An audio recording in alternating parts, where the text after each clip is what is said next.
The emergence of Python as a general purpose language. What's the history and where are we now? Well, Python was created in the late 1980s by Guido von Rossen, with version 1.0 coming into play in January of 1994. So as you can see, it's been around a long time. That's a pro for the language. It's been around a long time, and so there's a lot of people that have expertise in it. It's easy to use interpreted language. It's object-oriented, strongly typed. It has generic types, and as versions have occurred over the years, it's incorporated some of the more functional concurrent programming capabilities, like a lot of modern languages have. BASIC was an early language back in that time frame.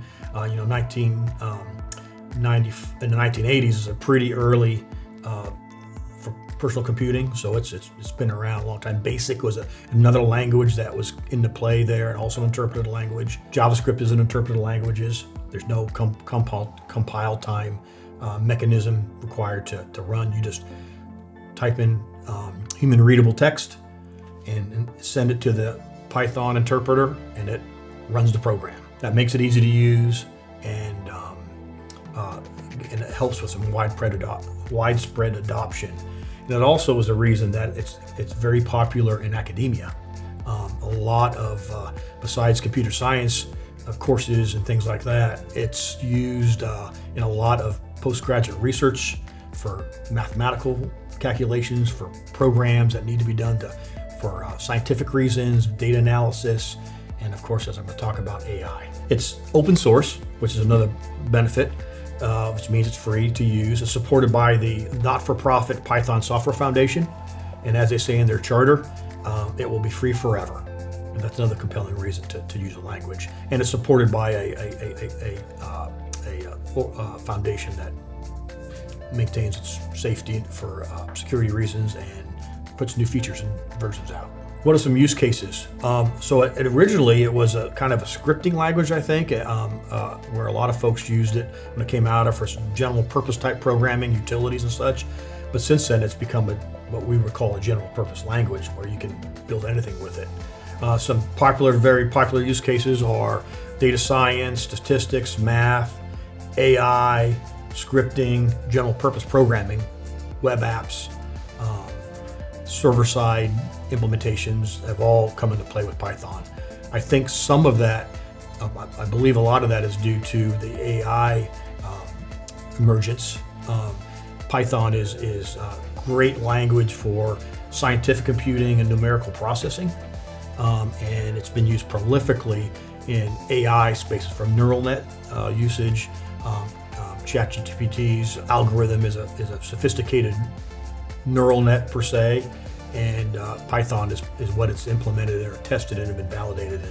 And the reason that is because of the scientific background. It has a lot of matrixy type mathematical capabilities built into the language, and neural nets rely highly on matrix mathematics, matrix calculations that are required for that to work, for neural nets to work effectively.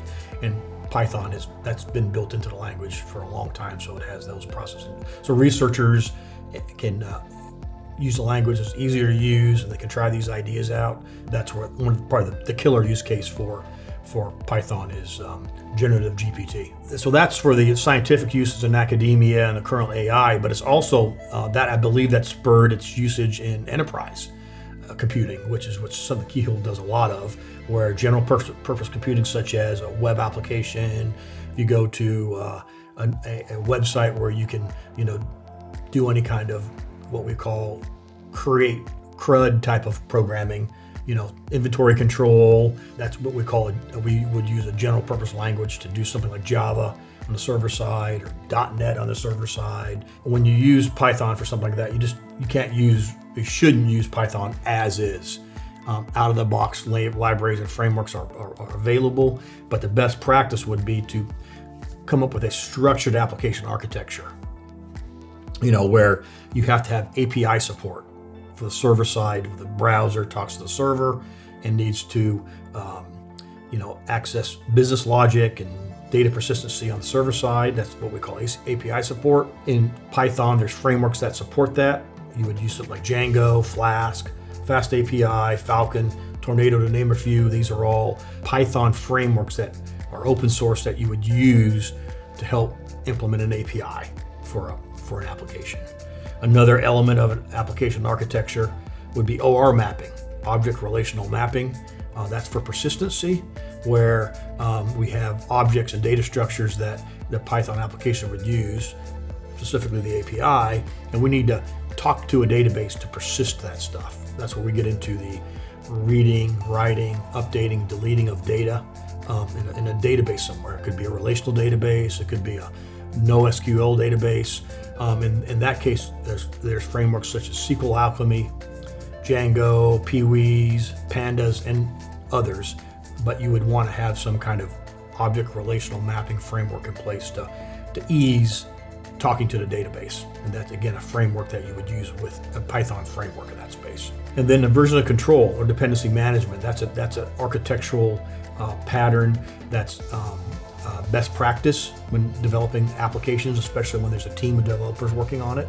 That really doesn't exist in Python, but you could use constructor injection or different patterns out there and roll your own, but we would recommend using some kind of dependency injection or version of control framework to do that. And again, that would lend itself to maintainability, scalability, and team development. And dependency management. I'm talking about all these frameworks that we're using to honor this Python application architecture. So a dependency management is very important. pip environment, PDM, Poetry are some dependency management libraries that are utilities you can use. And it's, again, for team development, you need to have that. You're bringing all these versions of frameworks in and out. They need to be managed. Your development team needs to know which ones are prevalent, and these dependency management libraries help out, as opposed to other languages such as .NET or Java. It's a little behind Python, the ecosystem on this. They have like globally managed dependencies, and they need sometimes some of these trying to manage these things granularly can be difficult with pip. So these other frameworks are a little better options for it, especially when you have a team environment going on. Another element of your application infrastructure, architecture, or lifecycle should be unit testing and integration testing. When you have a lot of hands in the pot and a lot of features and functions you're developing, and you want to move out or get out the door, unit testing is a best practice. And there's some frameworks involved: PyUnit, PyTest, DocTest. These are all things that are available to help your team implement and execute unit tests. And of course, integration testing is also a big factor in that too. Finally, all the IDE support, integrated development environments support Python, VS Code, IntelliJ. You can all are Python sensitive to syntax coloring and code assist and things like that. If you need some help on Python or developing with it or establishing an application architecture, feel free to give us a call. Just drop a note to ask the team at keyholesoftware.com.